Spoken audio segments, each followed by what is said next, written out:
Hello and welcome to the final video in the INAV for Beginners 2026 series, where we have built this plane and Dolphin, and we have stuck in flight controller and GPS and all those other pieces in here, and we've seen it fly as well. Now, the reason for this video, I thought it was useful to collect all of the pro tips and tricks that I use when I'm building these things that we've kind of covered as part of the series, but also I'm kind of going to cover them in a more explicit way because I get the same questions over and over again. And if you are struggling with your INAV build on something like a plane or wing, I would strongly recommend go and watch the whole series, links down below. And the big thing is, and I mentioned this in the introduction, do not skip bits. It's amazing how many people get in touch that say, oh, I followed the series, it didn't work. And then I followed it again and I didn't fast forward through anything and got to the end and it worked. There is a reason that I show everything in the videos that I do, but also omit a lot of stuff as well. And some of the things I'm going to talk about this time are things that I've omitted and explain why I've omitted them, because when you're first getting into this, it's very easy to overcomplicate everything to the point where if there's a problem, you don't know how to fix it. So time codes down below. I'm going to go through this at reasonable pace. There are videos on pretty much every one of these topics on the channel already. So the first big tip, check your failsafe works. I know this is a really obvious one, but check it on the bench before you go and fly for the first time. You never want the failsafe test to be the first time you have an issue.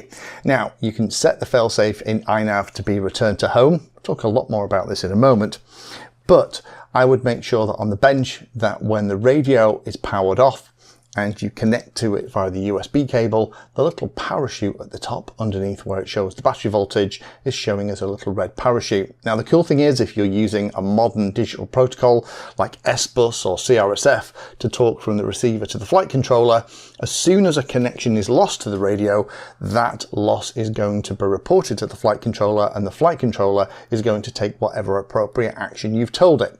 In the setup that I did in this series, as I do with all my INAV wings, planes, quads, whatever, I set that to be returned to home. So check your failsafe works on the bench, check you see that little red parachute, and then you know it's all going to work when you get to the field. Next one, and this is a pretty obvious one, is check servo movement. Obviously, when you are checking things on the bench, remember to check the actual middle position of the control surfaces and also the maximum physical deflection of all the control surfaces in manual mode. If it's not in manual mode, then INAV is reserving some of that movement for its own correction and the other things that INAV does. Check everything is moving in manual mode in the right place, and then before you fly it, I would also stick it in horizon or angle mode, just rock it from side to side, make sure that the corrective action is happening, so when the wing rises, the aileron rises to push that wing back down and counteract any uncommanded movement. Once it's set up, it should work every time, but it's a good thing to check before you fly it that it's actually still working the same way and you haven't accidentally plugged the wings back into the wrong inputs in the flight controller. The next one is to use auto launch. I would recommend using auto launch all the time. I love auto launch. I know lots of pilots who've never used it are really nervous about it, but auto launch can get your plane or wing into the air far more reliably than you can. All you have to do then is you just on the model, the flight controller will start beeping its head off. Don't worry, that's expected. And then when you raise the throttle to 100% before you throw it, basically telling INAV you're about to chuck the wing, it'll start beeping in a slightly different way. Once you chuck it, INAV will take care of everything. And then as soon as you move the sticks or it reaches one of the maximum altitude or the bits and pieces you've set, it'll fall back into the mode that you've got set on the radio. It's super reliable. I use it even for models here that are one-off expensive things that I've been sent to have a play with, because I know that INAV, it'll work beautifully, and INAV has really never let me down. If you are going to launch a plane, let INAV do it. Once you've watched my auto launch video, it's actually in this series as well, you'll know exactly what you're doing with it. The next one is an easy one. add a GPS. If you've gone through all the hassle of setting up INAV and installing things and soldering and crimping cables and all the stuff that I've showed in the series, stick yourself a GPS on the side. I have talked about this as part of the Nexus build, which kind of runs alongside this. The Nexus is that little flight controller from Radio Master, originally developed for rotor flight, but now supports INAV. Stick yourself a GPS on the side. Only cost you $20, £20 or less actually. Stick it on the side and then suddenly it unlocks a whole range of new wonderful stuff, including things like having return to home, but also having telemetry information on height, ground speed, variometer, loads of different things, as well as just the position. It also unlocks additional flight modes like GPS loiter, GPS return to home, the ability to fly missions and all those kind of stuff. If you're going to bother with INAV, whether it's on a wing, whether it's on a quad or a plane, whatever it is, stick a GPS on there. You'll thank me later. Next one is add a little bit of nose up trim. I'll put the specific command at the bottom. You need to add a little bit of nose up. Now this is normally sorted out when you do your maiden flight. I'll talk about that in a second, but normal planes fly slightly nose up at cruise throttle so they're not losing or gaining altitude. That offset from the level that the board is sat at inside the frame is that offset angle. It's usually 1.5 to about 6 degrees. I would normally set it to 2 or 3 degrees just as a safety thing. And in the maiden flight, you can kind of trim it all out. It just gives it that extra nose up attitude. So when you fly it and you do your auto launch for the first time, the plane's nose is pointing nicely into the sky and the launch works great and it flies safely initially too. My next one is to set up an oh dear switch. Most of us will have a switch that we grab for when something goes wrong. Throttle cut is typically what it would be if you're using INAV on things like this, or flying them manually before you put INAV in. You'll probably have some kind of throttle cut. Have that throttle cut switch set up to initiate the GPS return to home mode. So if there is a problem, maybe the FPV, if you're flying FPV, disappears, maybe a bee stings you on the ear and you're suddenly hopping around with your ear turning into the size of a cauliflower, just hit the return to home. The plane or wing or quad or whatever it is will rise to a safe altitude, turn for home and come back. And you can set it up to do whatever you want when it comes back, but set up the oh dear switch to be your return to home. I typically will have 3 or 4 modes set up by default. Again, see my video in this series about my tips and tricks for setting up the radio. While we're on the subject of radio setup, I hear from a lot of pilots who really get stuck by downloading radio configuration files from places like the INAV Fixed Wing group. Those are fantastically fully featured radio setup files, but I find that they confuse a lot of pilots straight out the gate.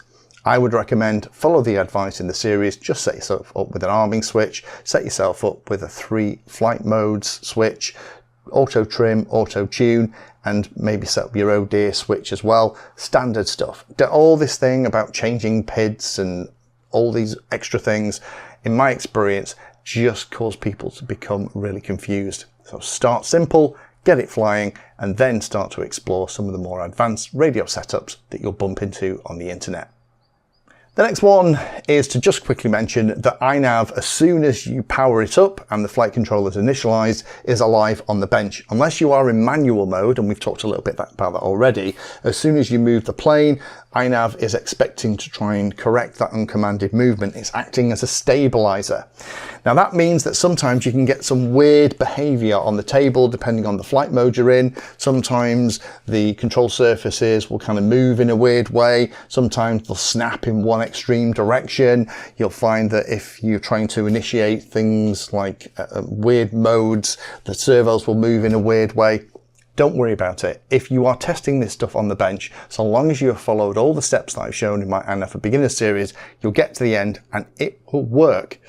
If it's doing something weird on the bench, that's because INAV is expecting to move a control surface and then also feel the corresponding movement of the plane from that control surface moving in the flow of air. If it's sat on the bench and tries to move something, then you can get things like I-turn, wind up, and all kinds of wacky stuff can happen, which will mean the control surfaces work in an odd way. check it in manual mode, follow the stuff that I've covered, check it at the field before you fly it, that it corrects in the right way, and you'll be tickety-boo. INAV is not expecting to be sat on a bench when you are doing all these bits and pieces. It's expecting to be flying in the air when it's armed and out there in the sky. Last couple, install INAV LUA script on the radio. It's a fantastic piece of kit. It means that all the telemetry that's coming back from the model is going to be shown on your radio. You can get information about the battery status, height, speed, distance, direction to home, the attitude of the model, how many milliamps have been consumed, battery remaining. All that stuff is great. If you're going to go through the time and effort of setting up things like INAV, pop the LUA script on your radio, discover the sensors, and you'll have that little kind of ground control there. It's less useful when you're flying FPV, but it will call out important information, like if you're hitting your altitude ceiling, it'll just remind you that potentially you are doing something at the edge of where you've set up for all your alarms. I would strongly recommend use Horizon as the basic mode. When you auto launch, you'll see it'll say it's an angle mode, and when you move your sticks, it'll default back to a flight mode. I would recommend use Horizon mode. Why Horizon? Well, that will self-level the plane, so when you come out of auto launch, the plane will just try and stay straight and level and fly in the sky. If it's set to anything else, in manual, for example, it isn't trimmed, it might immediately violently roll over because the servos aren't trimmed automatically at that point, and you're in big trouble. So I would recommend for your maiden flight, and we'll talk about maiden flight in a moment, set the basic flight mode and do your basic first bits of flying in your maiden flight in Horizon, and then everything will work great. I mentioned this already, add a buzzer. INAV is a very vocal flight controller piece of technology. The buzzer will let you know what's going on. I've already mentioned that when it's in auto launch and you arm the model, you'll hear it beeping away to let you know that it's in auto launch mode, but also it'll trill and let you know things are happening. It has a whole set of beep codes, and if the thing is beeping, it's doing it for a reason. It's also handy to be there so you can find the model if it lands in the top of a tree. You know which tree you've got to climb because you can get the beeper to sound. But INAV is communicating to you not only through the LUA script, but also through that beeper. And once you've used INAV for a little while, you'll get used to what all those beeps need to sound like. And if they don't sound like that, you know that something's wrong. I would recommend that for the first flight or two, turn on servo trim for manual mode. If you are going to be flying in manual mode, and I would recommend that you do, because basically that moves INAV out the way and you are directly flying the plane again, but you have all that safety and telemetry and on-screen display goodness as well. Manual mode needs the servos trimmed in a specific position. INAV can do that for you. So I'll talk about my maiden process in a minute, but I would personally turn on continuously trim servos, and in that first maiden flight, as you're flying around in Horizon mode, INAV is also trimming all the control surfaces. So if you do go into manual, they're all trimmed already. You're not going to have any violent rolls or biases or things that you would have to trim. Do not use the trims on the radio. You never use the trims on the radio. Let INAV figure it out. And once it's got it all figured out, by all means, turn off continuously trimmed servos. But I would keep it on initially. It's one of the features that I asked for that actually came from Ardu plane, and it's a great feature. It makes setup really simple. I would recommend following my tips for maiden flight. Go and watch the maiden video, that's the one before this.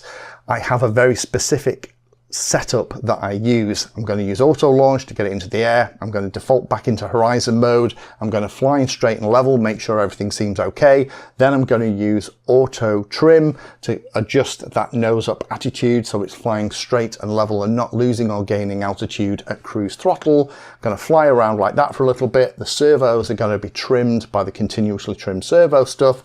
At that point, I'll try it in manual, just make sure it feels okay, and then if I'm happy with that, I'll pop it back into Horizon mode, bring it in and land it.